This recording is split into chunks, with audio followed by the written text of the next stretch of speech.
Surrey and Derbyshire produced a stunning game of Yorkshire Bank 40 cricket at the Kia Oval, with Tim Linley hitting the last ball of the match for 4 to take the home side over the winning line by 3 wickets. Batting first after winning the toss, Derbyshire made a good start thanks to Wes Durston, who went after Chris Tremlett early on, striking the England man for 2 fours and this 6 in the 3rd over of the match. He also took on Tim Linley as he raced to 32 from only 18 balls out of a first wicket stand of 48 made in the opening 7 overs.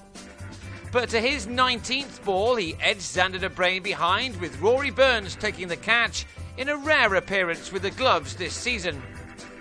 Derbyshire's very big score was then set up by Chesney Hughes and Paul Borrington.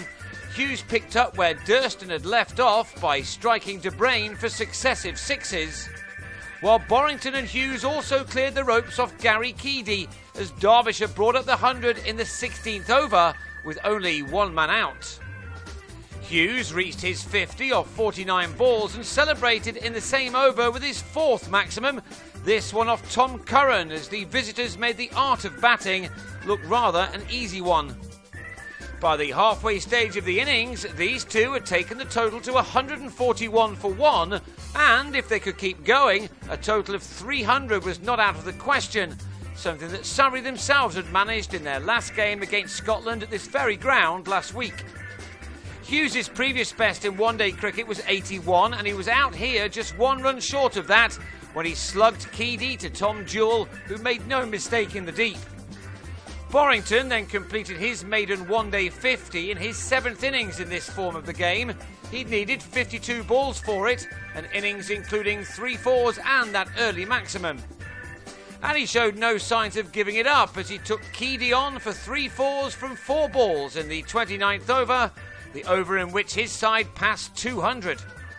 With 10 overs left, the total read 211 for 2, but then crucially, Borrington toe-ended Curran to Aaron Haranath to depart for an excellent 69 balls 72.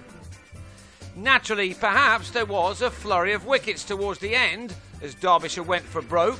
Shivnarine Chanderpaul was bowled by Jewell for 25 in over number 34, before the visitors lost Alex Hughes at the start of the 36th over, when he holed out off Linley after making 4. 3 more wickets then fell in the 37th, delivered by de Brain. He had Wayne Madsen held by Jason Roy in the covers with his 2nd ball, before, with his 4th of the over, he witnessed Jewell pull off a stunning diving catch at wide 3rd man to get shot of Peter Burgoyne for 4. Then, next ball, the South African trapped Tom Poynton in front as Derbyshire threatened to lose their way, falling now to 262 for 8 with 3 overs to go. Tim Groenewald was left to try to pick things up again. He did so by laying into Linley, who then removed David Wainwright in his final over with de Brain, who just finished his spell with the odd figures of 4 for 72 from 8, taking the catch. Groenewald then finished off the innings by hitting a second 6 off Linley, as Derbyshire made a very impressive 294 for 9 from their 40 overs, a score helped by 15 wides and 8 no balls. Needing just less than 7.5 runs per over from the outset, Surrey needed a rapid start while also keeping their wickets in hand, and that's just what Roy and Haranath were able to provide. 4s were struck at regular intervals on a lovely batting surface and at a ground where all the batsmen got real value for their shots. These two knocked off 61 runs of their target in the first 9 overs. However, it was the Falcons on top when Wainwright struck twice in his first 2 overs. Roy on 39 was given out LBW for the shot, it seems. While Vikram Solanki departed for 3 after pulling the spinner to Durston, which left Surrey on 69 for 2 after 12. But the runs just kept on coming in spite of those wickets.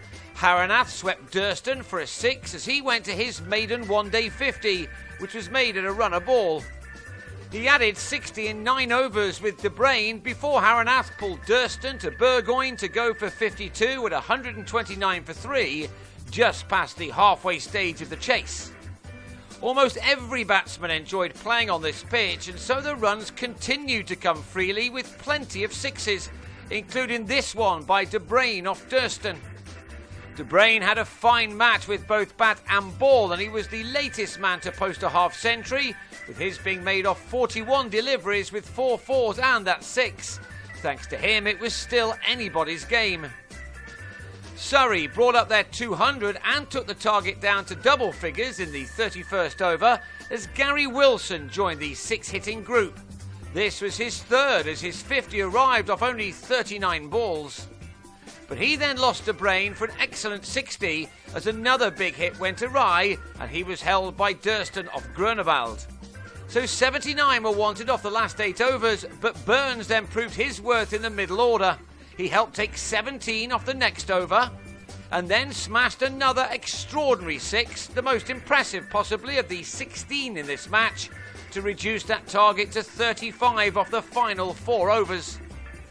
Given the amount of runs that had been scored, that looked to be an easy challenge, especially when Wilson took 14 more runs off the 37th over from Burgoyne. But this incredible game began to turn again when Burns, having made 29 off 15 balls, got a leading edge off Grunewald to be taken by Burgoyne. It left 6 to be scored off the last over. Wilson fell for a brilliant 85 to the first ball, and then to the 5th, Jewell was run out coming back for a second, meaning that only 4 runs had come off the first 5 balls of the over.